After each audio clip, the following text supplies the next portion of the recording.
Desligue o ruído e conecte-se aos factos. Temos 10 estadias num dos hotéis de luxo Alma Lusa na Comporta. 2 adultos, 2 noites. Assine hoje o Observador com até 58% de desconto e habilite-se a ganhar. Tudo em observador.pt. E o Observador?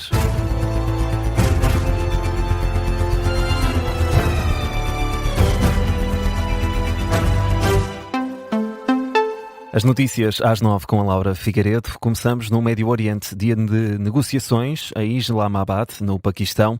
O vice-presidente dos Estados Unidos já chegou à capital do país para a primeira ronda de negociações com o Irão.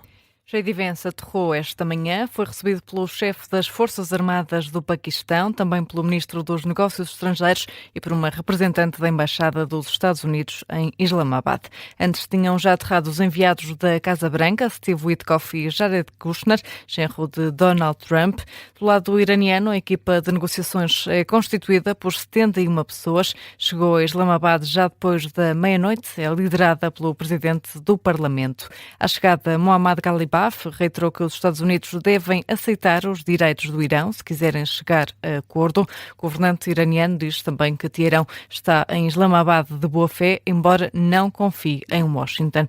Já o Paquistão espera que o Irão e os Estados Unidos tenham uma abordagem construtiva. O ministro dos Negócios Estrangeiros reiterou o desejo de o Paquistão continuar a facilitar o diálogo entre as partes para que cheguem a uma solução duradoura e estável para o conflito. E Laura, o principal tema em destaque nestas negociações de hoje é a reabertura do Estreito de Hormuz. Sim, e além disto, em cima da mesa vão estar também o programa nuclear iraniano e a produção de mísseis de longo alcance. As negociações entre Washington e Teherão devem combinar contactos diretos e indiretos entre as duas delegações. De acordo com a agência iraniana Tasnim, as duas partes vão primeiro reunir separadamente com o presidente do Paquistão. Só depois disso poderá então haver uma reunião direta entre os Estados Unidos e o Irão. A acontecer será o encontro de mais alto nível entre os dois países desde a Revolução Islâmica de 1979. Nesta altura é já 1 da tarde em Islamabad, capital do Paquistão. As autoridades paquistanesas decretaram feriados locais para reduzir a circulação na cidade. As principais ruas da zona onde decorrem as negociações foram também encerradas para garantir a máxima segurança. E horas antes desta primeira ronda de negociações, Donald Trump garantia que os Estados Unidos vão abrir o Estreito de Hormuz com ou sem acordo com os iranianos. What would a good deal look like for you? No nuclear weapon, number one. Não haver armas nucleares, em primeiro lugar. Já houve uma mudança de regime, embora nunca tenha sido um critério. Nenhuma arma nuclear. Isso é 99% do acordo. Agora vamos abrir o Golfo, com ou sem eles, mas estará aberto, o estreito, como lhe chamam. E acho que vai ser muito rápido. Caso contrário, seremos capazes de o fazer de uma forma ou de outra. Está a correr bem. A Marinha foi-se, a Força Aérea foi-se, as defesas antiaéreas foram-se, os líderes foram-se, o sítio inteiro foi-se.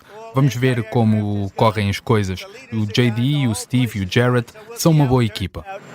So it's JD and Steve and Jared. You have a good team. Declarações de Donald Trump esta madrugada na base militar de Andrews, no estado de Maryland. Os Estados Unidos alegam que o Irão está com dificuldades em reabrir o Estreito de Hormuz porque não consegue localizar todas as minas que colocou no canal.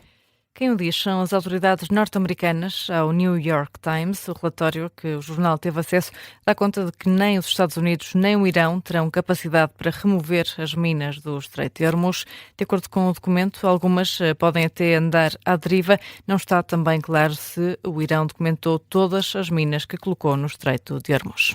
E Laura, o líder supremo do Irão terá ficado desfigurado na sequência do primeiro ataque norte-americano que matou o pai, Ali Khamenei. É o que adiantam 3 fontes próximas de Mojtaba Khamenei, a agência Reuters.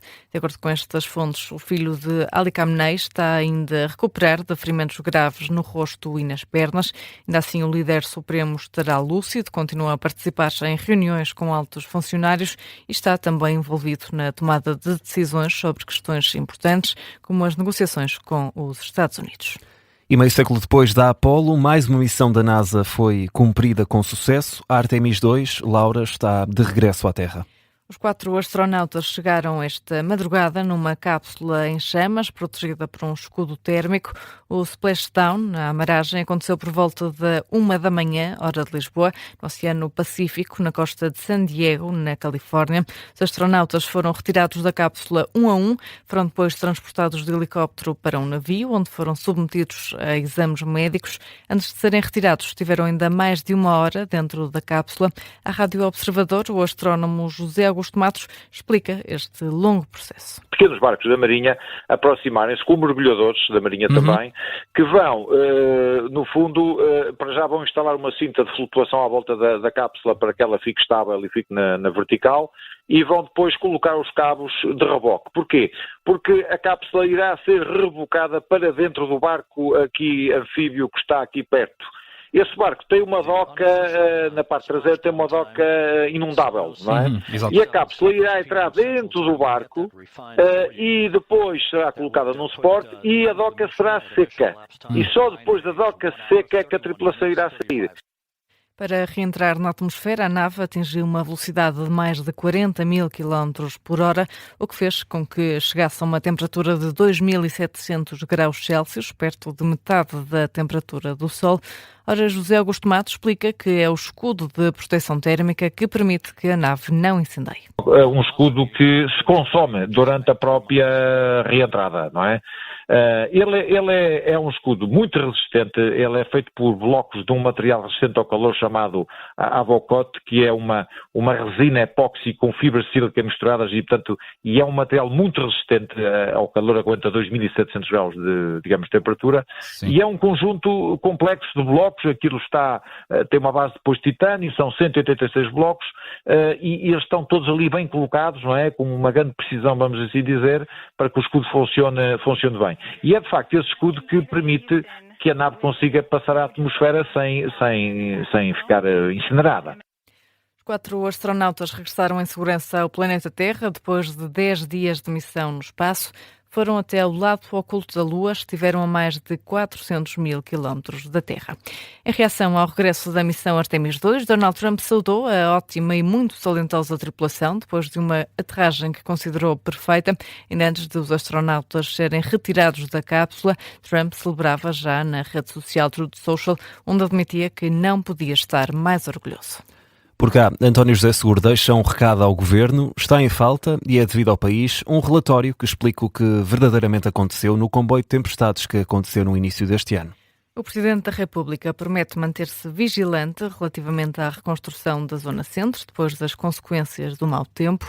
No âmbito da iniciativa Presidência Aberta, esta sexta-feira na Marinha Grande, António José Seguros alerta que não pode ficar tudo na mesma. Vasco Maldonado Correia. Ao fim de 5 dias a saltar de concelho em concelho pela região centro a avaliar os estragos da depressão Cristine, António José Seguro conclui: não podemos pensar que tudo já passou. E se tudo continua na mesma, o Presidente da República vai continuar a bater na mesma tecla. As consequências desta tempestade ainda persistem.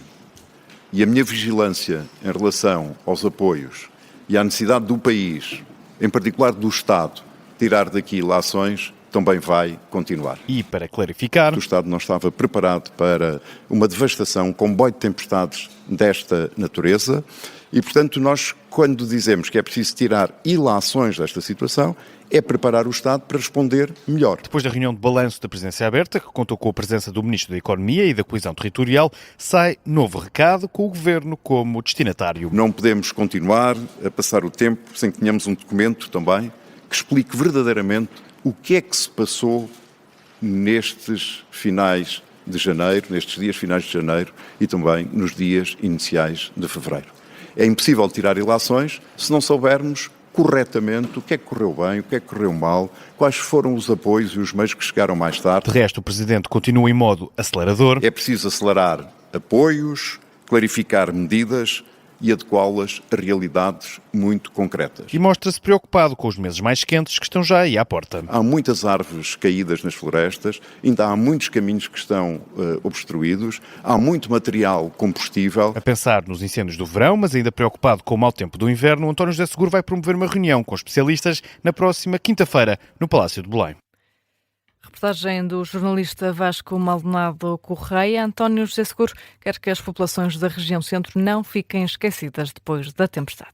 Ainda o desporto, o Sporting regressa hoje ao campeonato, visita o Estrela da Amadora, os Leões que mantêm a esperança e a perseguição ao primeiro lugar ocupado pelo Futebol Clube do Porto.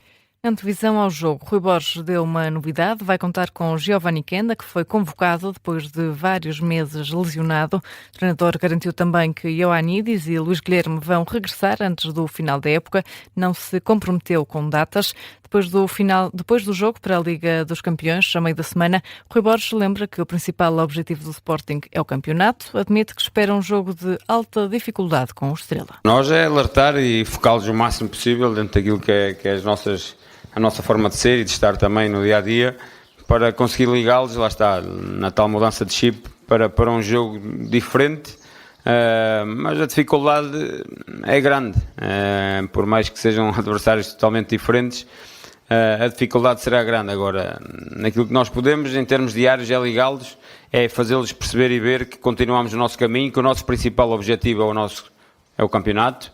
Essa é a nossa Champions, já dissemos isso várias vezes, os jogadores já disseram isso também, alguns, por isso é esse o nosso foco e é esse tem que ser o nosso caminho. Por isso. Quanto aos rumores da saída de Yulman, Rui Borges diz que é inevitável que se fale do jogador pelo bom trabalho que tem feito, mas garantiu que o capitão está 100% focado. O Sporting visita esta noite o Estrela da Amadora na Reboleira. A partida começa às 20h30 da noite. É um jogo a contar para a jornada 29 da Liga e que vai contar com relato e análise aqui em direto na Rádio Observador.